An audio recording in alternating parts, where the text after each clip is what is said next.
হুজুর, আমার পরিবারে আমি একমাত্র উপার্জনকারী, আমার বাবাও ইনকাম করে না, অন্য কেউ ইনকাম করে না।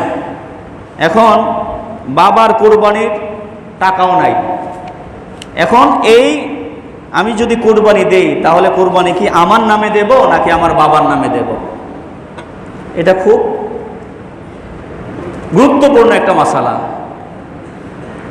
আমাদের সমাজে দেখা যায় কি, সন্তান ইনকাম করে কিন্তু বাবার কোনো ইনকাম নাই এবং বাবার উপরে কোরবানির নেশাবও নাই।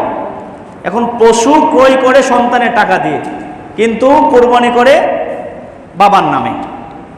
এর জবাব হচ্ছে, যদি সন্তান নেশাব পরিমাণ সম্পদের মালিক হয়, সন্তান যদি উপার্জনকারী হয়, সন্তানের উপর যদি কোরবানি ওয়াজিব হয়ে থাকে, তাহলে সন্তানকে সন্তানের নামেই কোরবানি দিতে হবে।